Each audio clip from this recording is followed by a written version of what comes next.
led initiatives across a broad range of population health issues. He holds degrees from Harvard College and Harvard Medical School.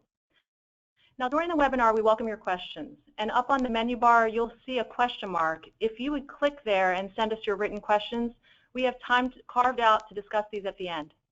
We're also live tweeting at the hashtag AskAINQ. So thank you very much for your time, and now on to our program. Great.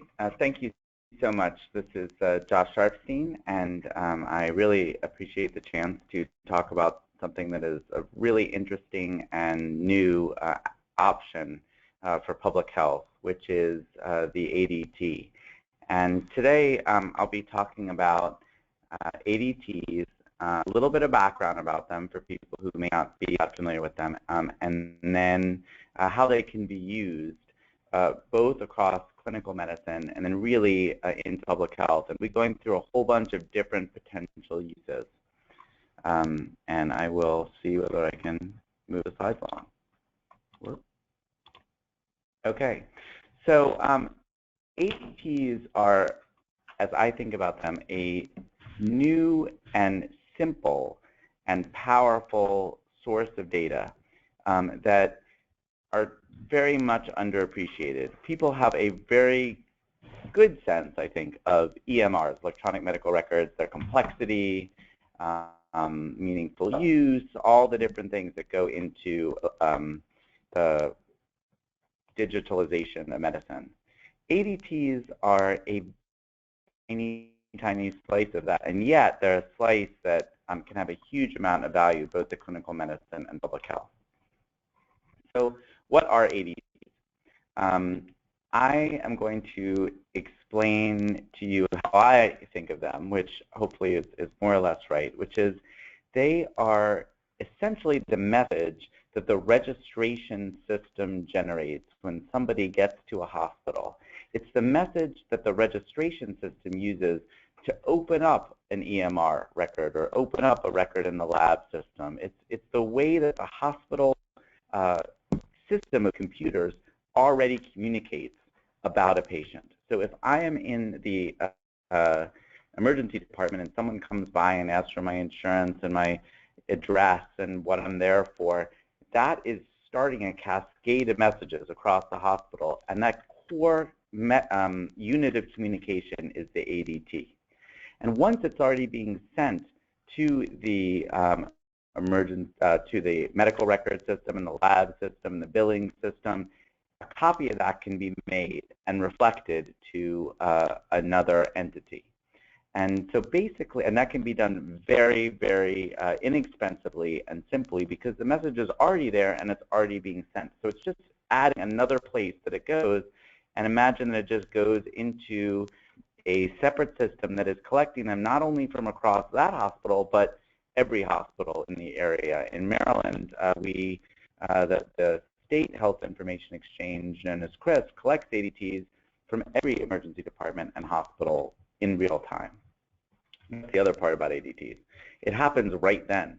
The same time that that registration system is creating the EMR record or the lab record, it's being reflected to the general system. It's not like there's a sweep once a day. It's happening while I'm still sitting there in registration. So the last point here is pretty important. There's really almost nothing that the hospital needs to do other than direct ADT. It's not like they need to do a whole EMR thing. There's no involvement of the EMR vendors. There's a lot of the complexity that people just assume exists doesn't exist with the ADT. That's why I'm calling it deceptively simple. So what's in the ADT? It's not a medical record. It is really like a registration file. So it may have the reason for the visit, kind of like the chief complaint. It may, if it's a discharge,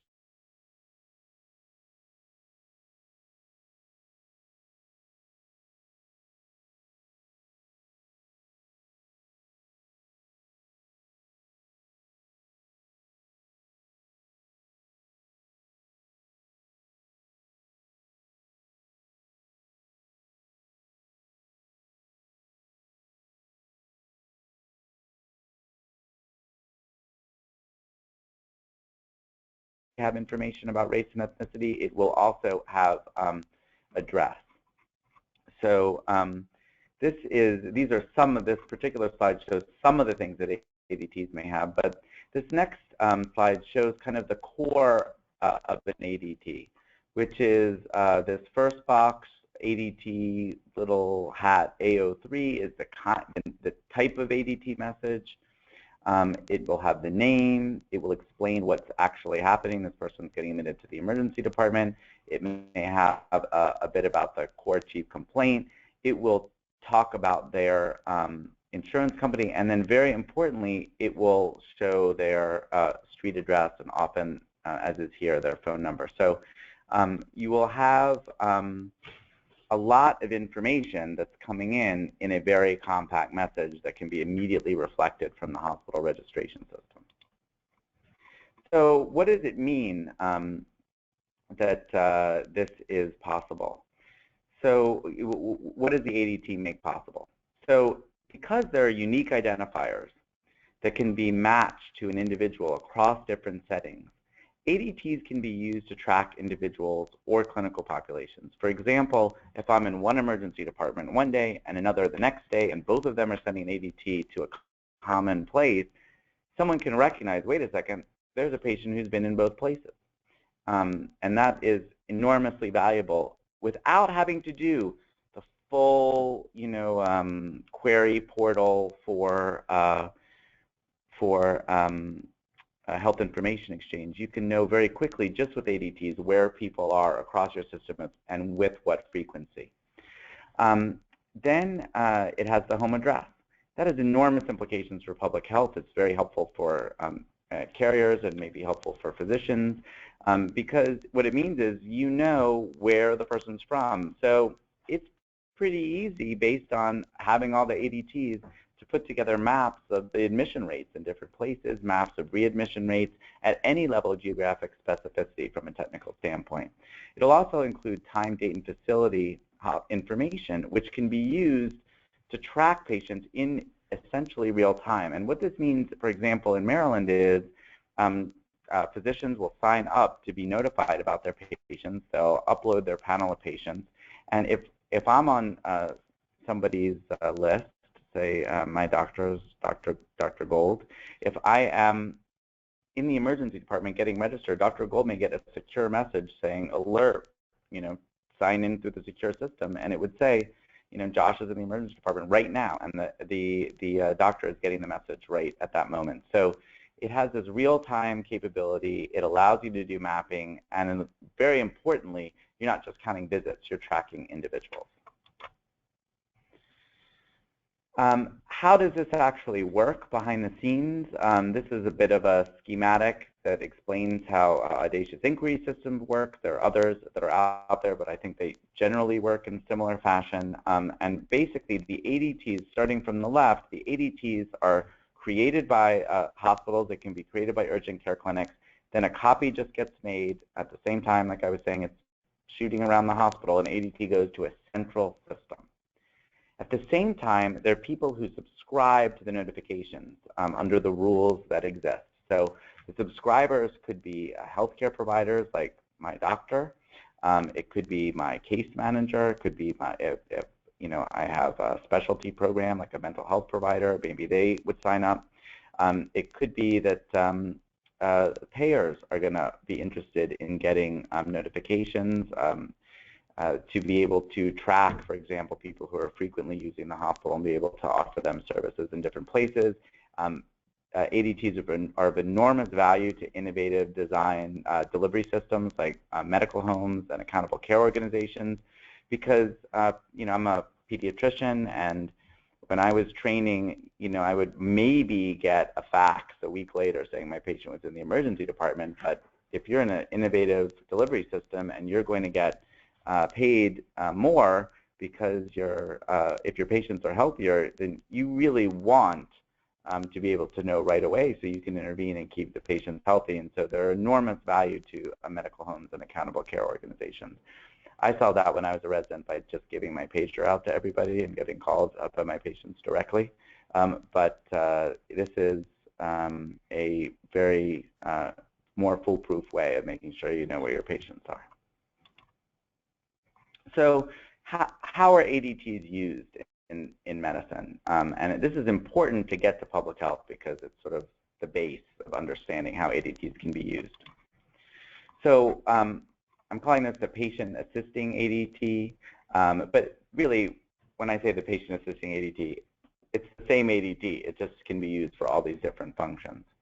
So as I was saying before, ADTs can provide real-time alerts to primary care physicians, behavioral health programs, and care coordinators so that they know where their patients are.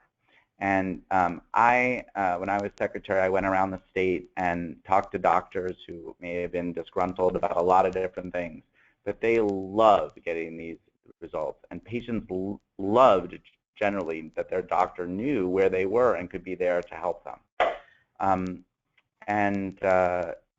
Just to give you a sense of the scale, in Maryland, I think a ballpark 700,000 or 800,000 ADTs are sent out a month to people who have subscribed to Maryland patients. It's very much at scale.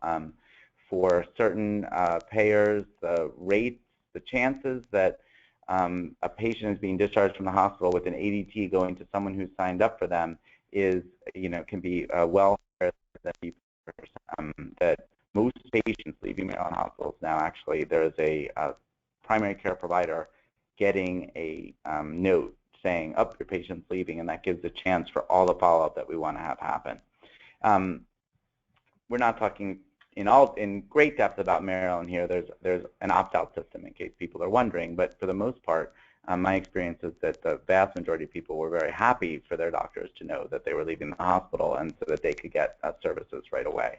And we're seeing, for example, in Maryland, a huge increase in the number of patients who can be seen very quickly after leaving because the patients the doctors are aware that their patients are actually leaving.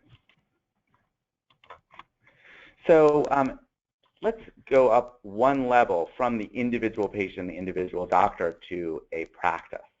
So one of the things that is possible when you're thinking about an entire patient panel, and this has a lot of implications for public health, is that you can look at that whole group of patients together and their hospital utilization. So instead of my doctor getting individual, or in addition to individual notices when his patients are in the emergency department or being admitted, in Maryland, for example, the primary care doctors can have access to a tool that shows them their entire panel's healthcare utilization, essentially up to the minute in timeliness.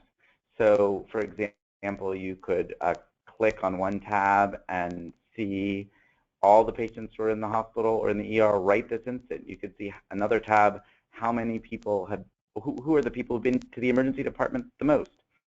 I remember meeting with a medical home, actually, at one of our hospitals, really great group of doctors, and they said, "We're so excited to be on the hook to keep our patients healthier." This was a couple years ago, but we don't know where they are. We're guessing at who our sickest patients are because sometimes they will, be bouncing in and out of different hospitals. They haven't shown up in the clinic. We have no way to know. We might get a report from an insurer at some point about what's happened, but we're definitely not finding out in real time. Fast forward a couple years, because of ADTs, they're able to get a dashboard that allows them to see their entire practice's healthcare utilization, acute care utilization through the ADT messages that have been matched in. And I'll pause just for a second to say that there is a way to ask questions. So if you have questions along the way, I think you hit the question mark, and feel free because we're eager to hear what is on your mind about this. So moving on to other clinical uses of ADTs. So we've talked about the individual doctor and individual patient. We've talked about a practice and how it can use this data to be strategic. So it's not just a practice is more than just a collection of individual patients. It's, well, we've got a extra staff that we're now getting, we're hiring to help us manage our medical home. Where do we put that extra staff? Well, let's pull up the list of the most frequent users of the ER, and let's design a program around diabetes, because when we look at our list, it turns out we can tell right away those patients have diabetes. So it's a management tool for practices. So it's great for individual patients, can be a management tool for practices, and then you can go all the way up to hospitals, where hospitals can get essentially real-time information on, for example, their readmissions. In Maryland, hospitals know immediately if one of their patients is being readmitted. How does that work? Remember, if you go back a few slides where there's a sort of a doctor was signing up for their list of patients, essentially what Maryland does is a hospital signs up for its list of all the people it's discharged in the last 30 days. As soon as one of them comes in, boom, a notification goes back to the hospital. In Maryland, in fact, that notification also goes to the admitting hospital. So if I leave hospital A and 15 days later I show up in hospital B, because of the ADTs, hospital B gets a note saying, oh, Josh was just so you know, Josh was in hospital A 15 days ago, and hospital A gets a note saying, your patient just showed up again in hospital B. It allows for all kinds of real-time assessment, quality improvement, coordination, and ultimately better patient care. There's a lot of attention, obviously, that Medicare has on readmission, but ADTs allow it for all patients, and then to be broken down by, well, where is the problem in our system? Why did we have increased readmissions at a particular time? This is an example slide that shows how different hospitals can get rates very quickly, and at a system level, they can look and spot trends very, very quickly around readmissions, of enormous value to hospitals that care about this. And then finally, from a clinical perspective, a clinical system can use ADTs to look across practices and hospitals to see patients who are in more than one place and identify the highest risk patients across an entire geography. This is sample data, it's not real data, but it shows an example of looking at patients who've been to the emergency department many, many, many times, and it gives the ability for a healthcare system or a public health authority or a Medicaid program to look across all the patients of all the different practices and say, wait a second, what is actually going on? Can we at least make sure that some very high chronically ill population is getting the services they need to stay as healthy as possible?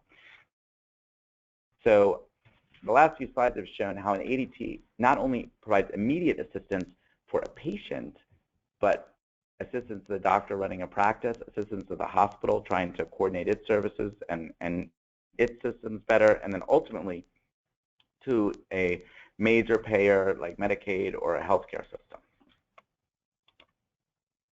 So I hope that kind of is good background to get into what I consider to be the really interesting stuff in public health. So you've got this, to recap, we've got this new kind of source of data that is very cheaply and easily pulled from hospitals that you can very rapidly get population-based data on that can be of enormous value to the clinical system. Well, what can we do for public health with that? So one thing you can do is map things, and you can look at any level of granularity with a map, and there are certain levels of granularity that don't make sense for privacy reasons under certain circumstances, but in terms of the data capability, you have the ability to look at admission rate, readmission rate across any level of geography. This is a census tract view in Maryland that shows patterns of admission and allows a public health authority at a county or state level to look at hotspots. Now, what's pretty cool about this, you say, well, we can get some of this from an individual hospital, but an individual hospital may not know if their patients are going somewhere else. An individual hospital's list of high utilizers might not be complete because some people may be splitting their time, and a lot of people actually do split their time between ERs. This is really based on the residence of the patient. It's sort of the same unit that public health looks at, and you can get a pretty good sense of where hotspots are and what is changing over time. Another use of the ADT for public health would be, and let me just go back one slide if I can do that. So how does this help? Sure, it partly helps with individual hotspots. It also may just help to know what hospital utilization is like. It has a little bit of a syndromic surveillance impact. Why are we having so many admissions in one part of the state? Are we doing more or less than last year? What are our trends over time? All that can be done just from the ADT.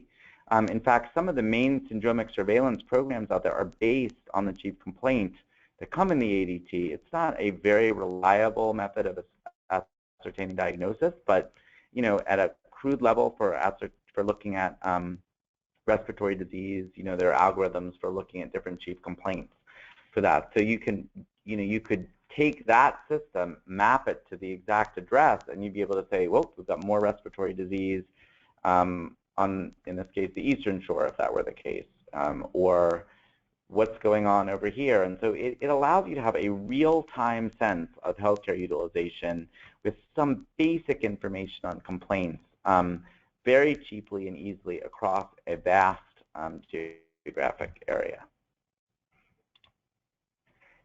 Moving on within public health, you can think about the fact that public health does track high-risk populations. So I showed you that tool for what a clinical practice does. Clinical practice, will say, I want to know who my high-risk patients are, that I'm their primary care doctor. I want to know who the people have been in the ER the most, who has been in the ER the most the last 6 months, for example.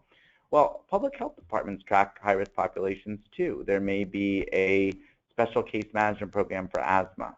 There may be a refugee health program. There may be a set of programs for people with developmental disabilities.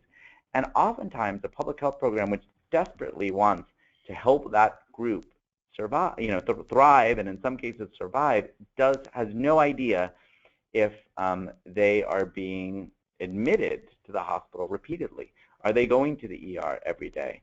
There aren't robust systems for alerting public health when that happens. Well, if you think about that group of patients as kind of like a clinical practice, you could very easily sign up to get the ADT messages and get a dashboard. So if I'm at the health department and I'm running a home visiting program for pregnant women, you could imagine a dashboard that I would be alerted if any of them goes to the hospital. And in each of these cases, you would have a particular privacy framework to work out. But it could well be that if we're going to do home visiting, the person is going to agree because they know that the service is in their interest to alert the health department if they are going to go to the emergency department. And that way, a case manager could be responding literally in the middle of the night. We have a high-risk pregnancy. Someone's shown up in the emergency department. Call over. Hi, I heard you're there. Can I help you? For people with developmental disabilities, it may be that there are 50 different homes for people with disabilities, and in several of them, people are going to the emergency department every day. It's not that easy for the people paying for for example, the fee to stay in a home to know whether the person is there, and maybe that signals a quality problem in the home. It may be worthwhile to know whether someone really may actually need, or it may mean that a particular person or set of people need more services. Something's clearly not working if someone's bouncing back over time again and again and again and again. And so you could imagine having a dashboard for people getting a set of services so we can just make sure as an early warning system to be able to help people thrive and not be kind of in an inadequate environment. I put refugees on here because oftentimes people come and they don't really understand how to help the healthcare, how to use the healthcare system.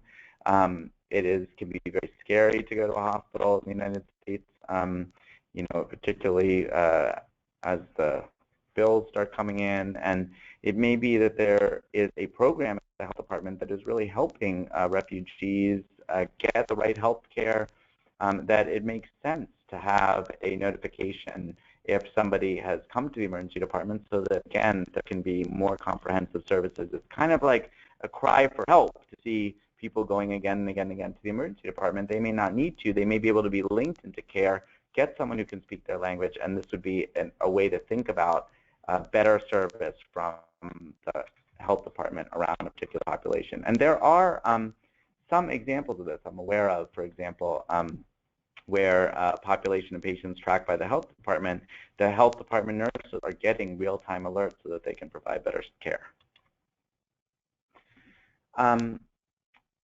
The next potential use of an ADT for a health department is to evaluate interventions.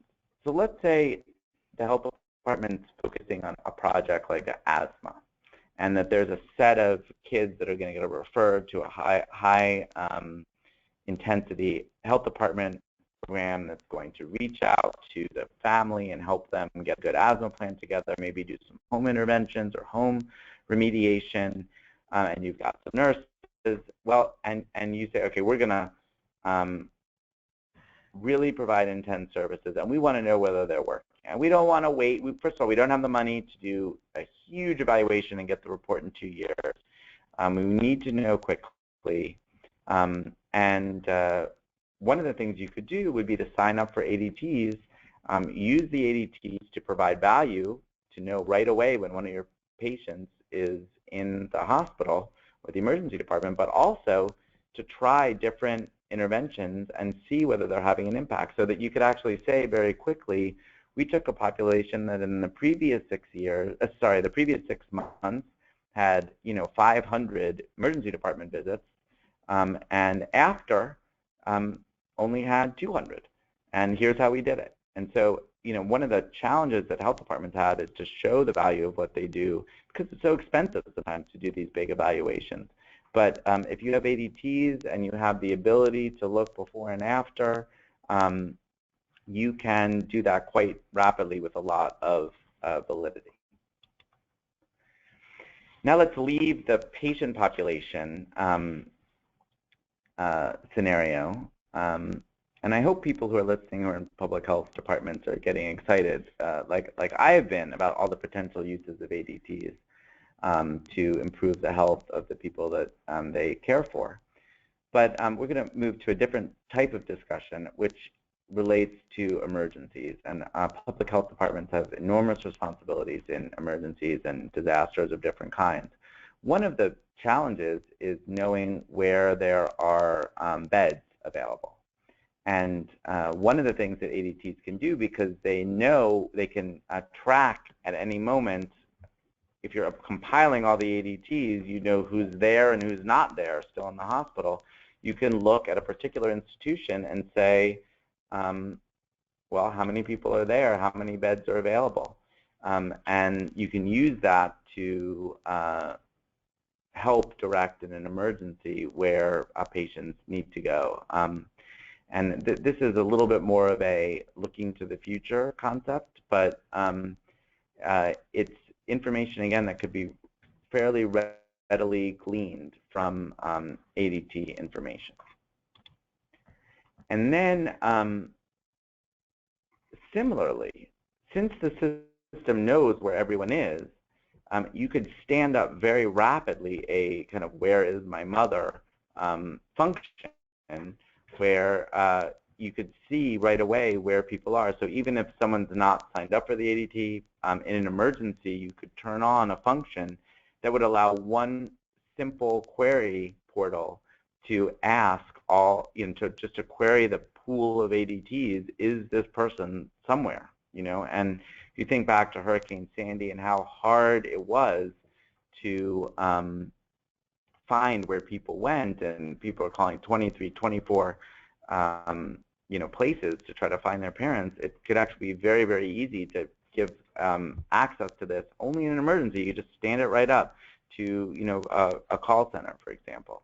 We had a story in Maryland once where someone had heard that I think her father was in a car accident and couldn't figure out where they were, what hospital they were at, and they called their doctor totally bereft, and the doctor said, oh, I just got a note, and logged right in and found where the patient was because they'd gotten the ADT by a secure message. Think about that on a grand scale, not having to call your doctor, but just calling one call center and everybody being able to find out where people are in an emergency. And then I think we're winding down, so I'm looking forward to the questions. But let's go kind of to a deeper level,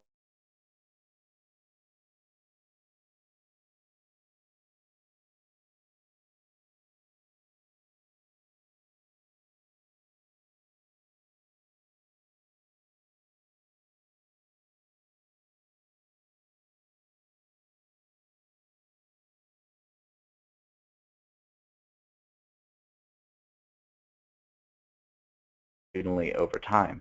That allows you to track specific outcomes, such as overdose, asthma in kids, falls among the elderly, and others, and look for patterns, hotspots, very, very quickly. There's been some incredible pioneering work in hotspots that required so much elbow grease to launch initially and really prove the point.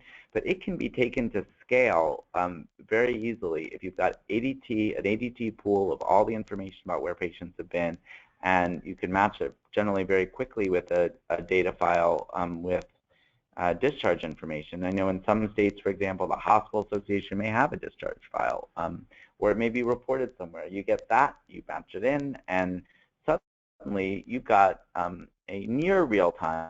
Discharges, often the diagnoses are finalized a little bit afterwards, but it's a near real time picture of all the different conditions that could exist in a community.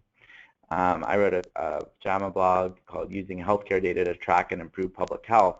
And one of the points that I made was that when I was in, a city health department or state health department, we were often managing through the rear view mirror. We would get a report about infant mortality or falls that was based on data that the collection period had ended maybe 9 months or a year ago.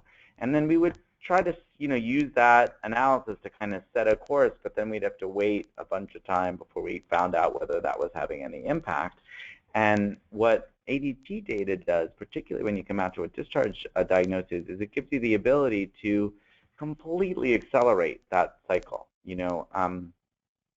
I'm not a big fan of the word disrupt when I read it in all the different, articles about technology companies, but I think that there's an element of thinking about how to do public health differently when now you can actually manage the outcomes that before were part of annual reports that came out a lot later. And I think it has a lot of interesting potential for public health, which was the point of the piece that I did for JAMA.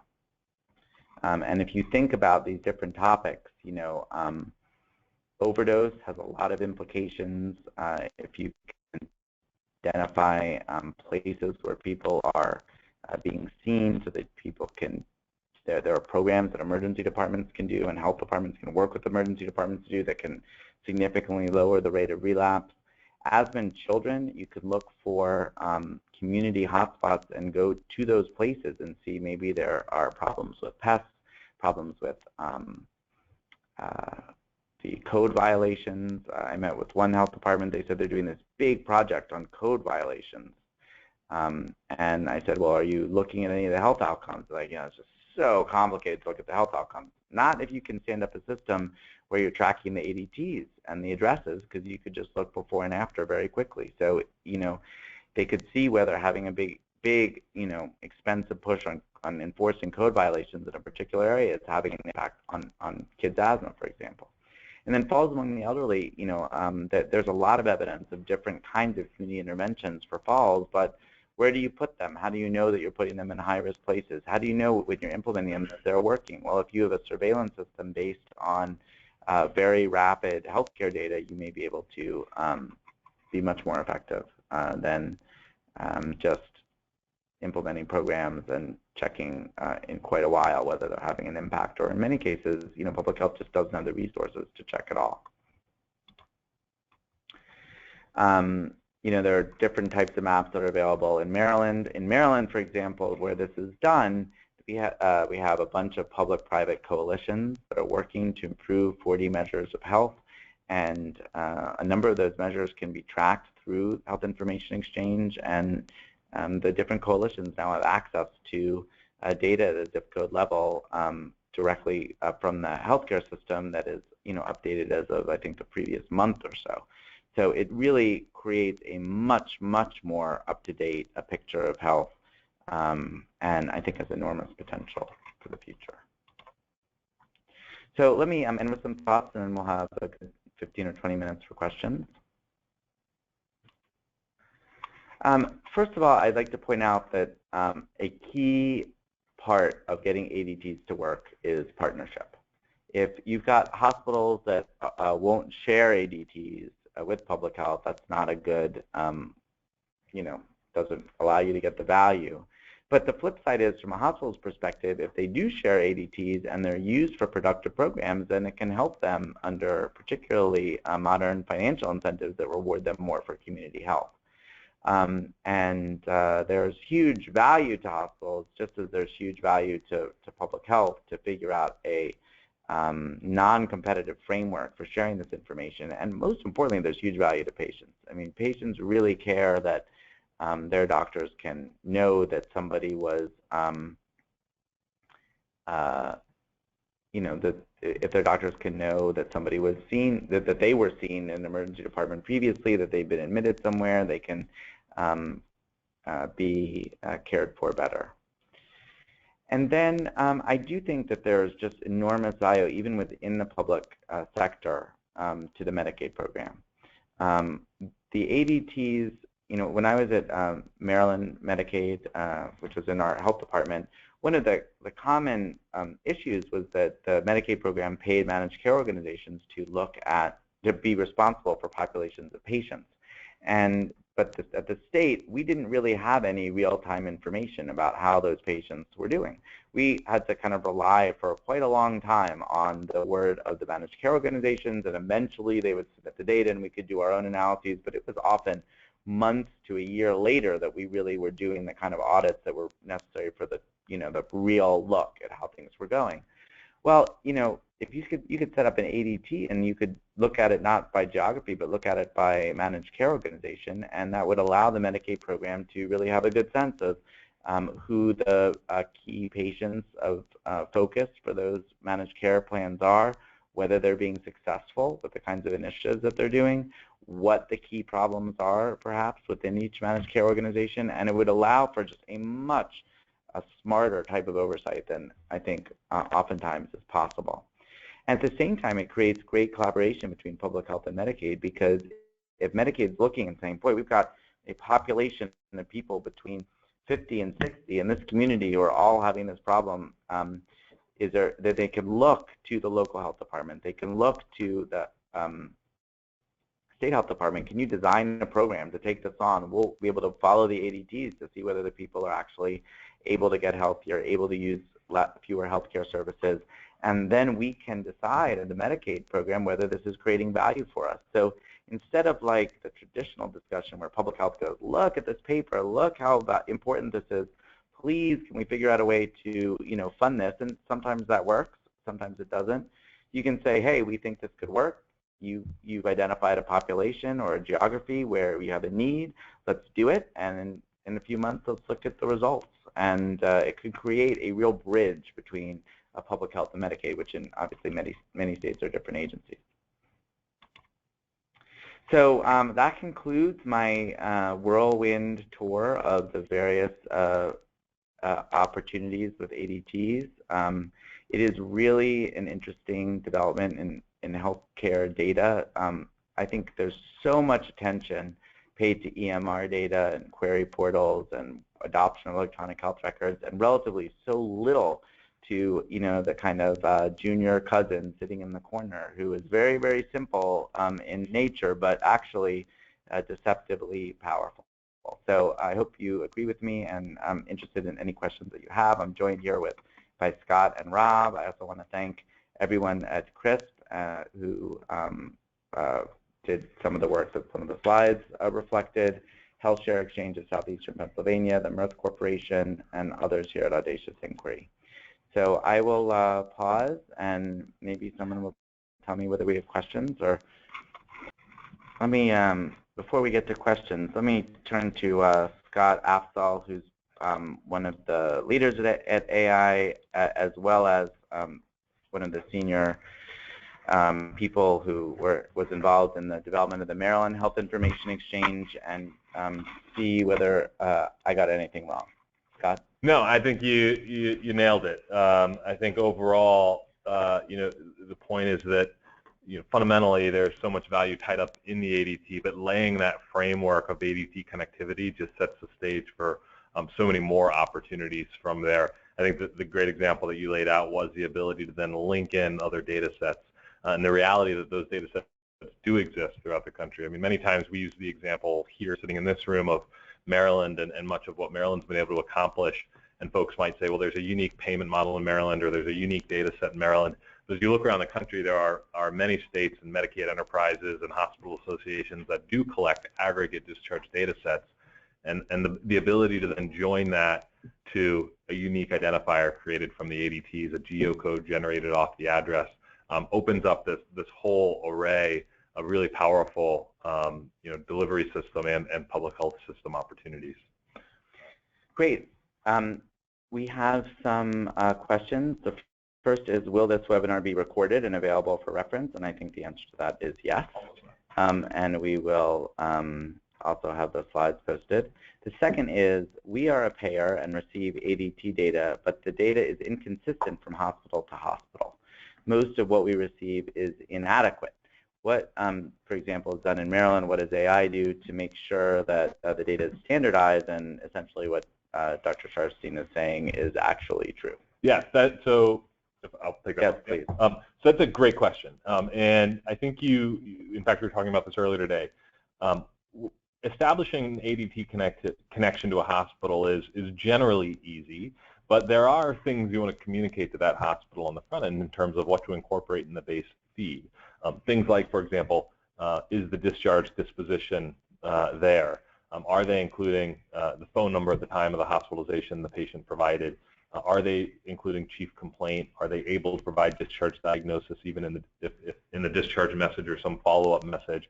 And I think knowing how to ask those questions and how to engage the hospital to provide it is an important part of the connectivity effort.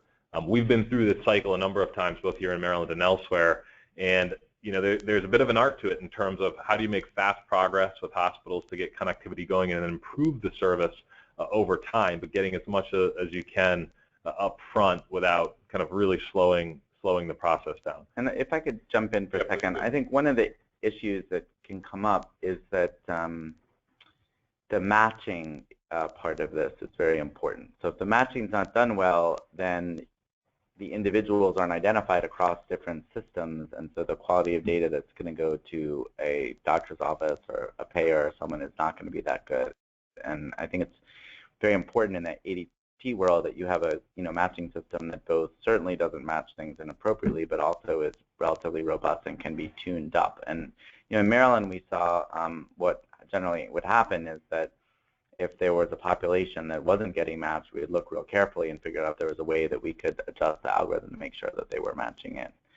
Anything you want to add? Yeah, I mean, I would just highlight that point. So, as Dr. Sharfstein is pointing out here, when you send an alert, the methodology that we just kind of articulated here is not looking at the ADT and trying to figure out who's the insurance company or who's the doctor that's highlighted in the ADT, but actually looking at the patient identity and using that patient information to compare to each list that was pre-submitted, for example, in the questions case by an insurance company, and matching the patient in the real-time message to the member roster. And that matching process is really critical to the service. So if you're only getting an alert 85% of the time, that's not a good service. You really need to be in that kind of high 90s to get a reliable service.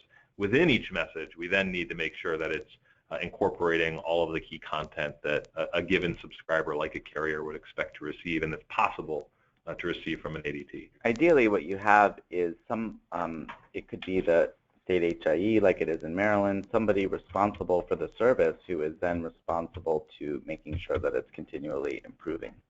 Let's go to the next question, which is a good one. Is there a movement towards ADTs being generated from minute clinics, given many patients are leveraging that type of healthcare delivery? It's a great question. Let me just say that we've kind of glanced over one point, which I think and the next question I'm going to rope in, which was, if my health department is interested in receiving ADTs, how do I start?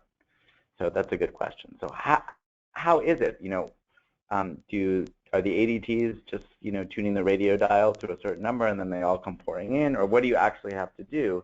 And there's got to be a organizing principle for why they're happening. Now, in some states where all the ADTs are going across all the hospitals, that organizing unit has been Medicaid. Medicaid has said, we really want to make sure that our patients get coordinated care, and we're going to require that hospitals provide the data, and then the data becomes available, and then the health department, could show up and talk to the people who collected it and see, their ability to use it for all these different cases.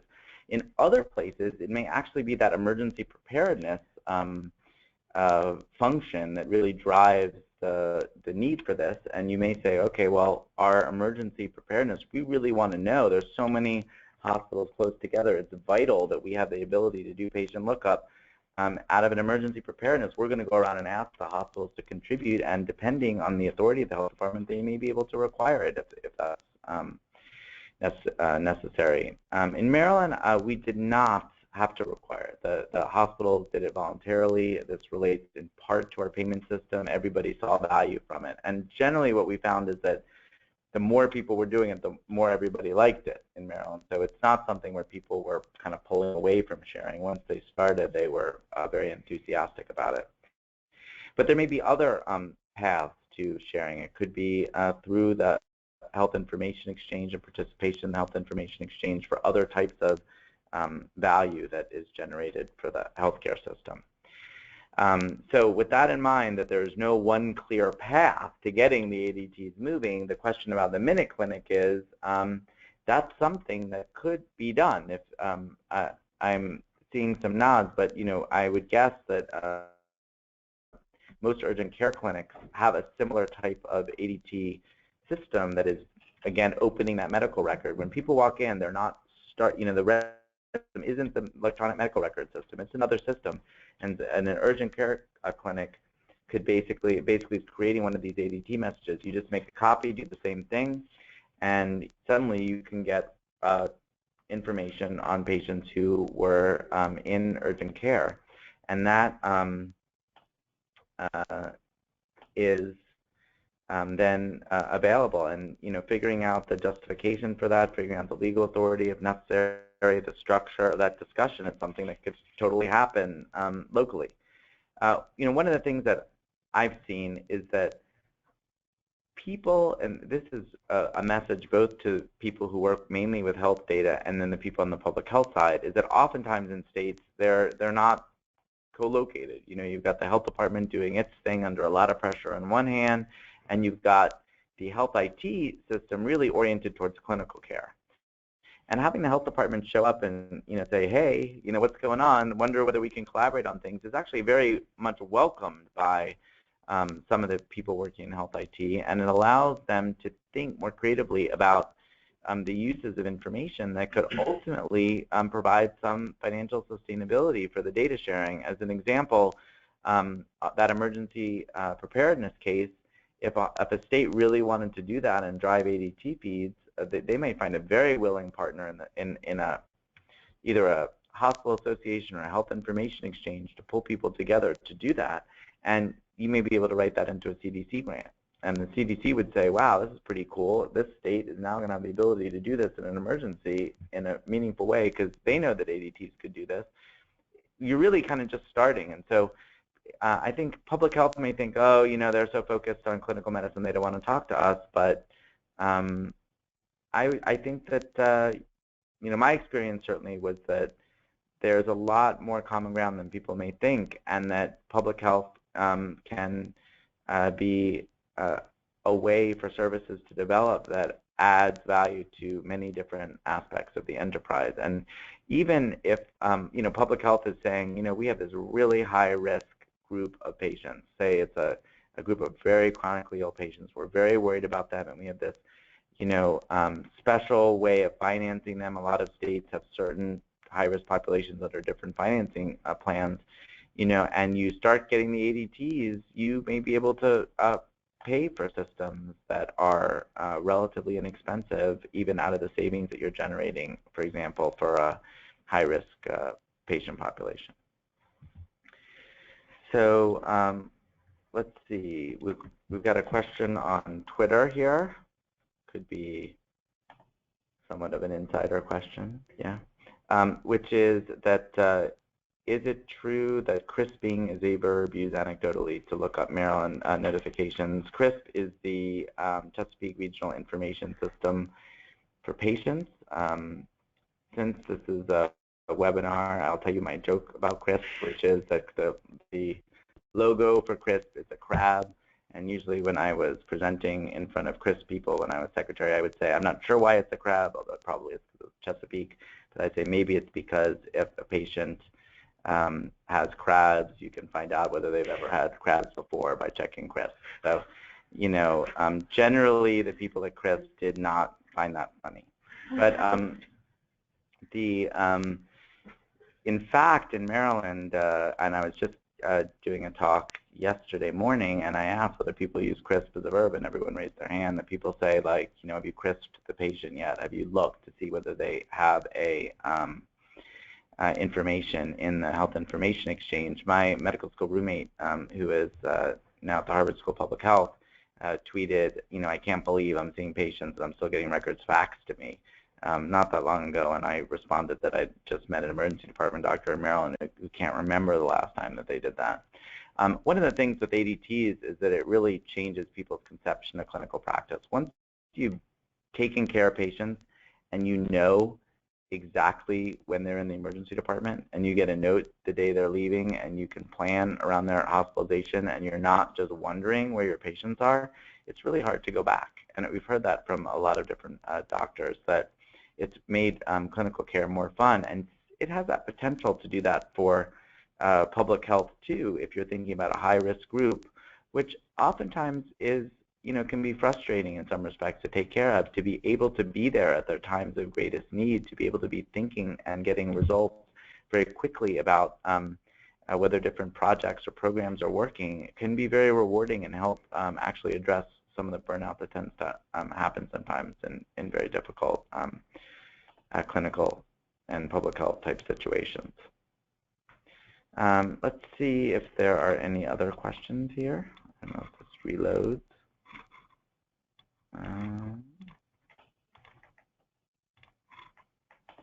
I think we may be running down. Rob, anything that you would add? No, I think we got one more down at the end there.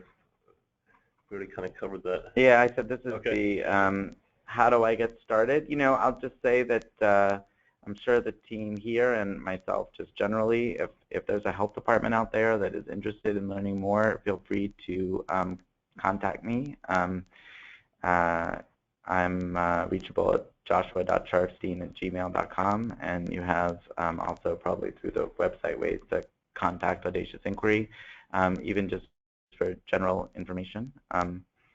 And Scott, any final thoughts here? Nope. Thank you for presenting, Josh, and thanks to everyone else for joining. We are appreciative for you to take the time out of the day, and hopefully we'll hear from some of you and chat with you in the future. And you know, let me just say one other thing. I bet that there are people on this phone call who have thought of great uses for ADTs that, you know, weren't in this presentation. I think the emergence of a novel data source like this really opens up a lot of creativity, and I wish everyone the best in thinking through these types of issues. So thanks to AI for the chance to talk to everybody. Thanks for joining, and have a great day. See you, everybody.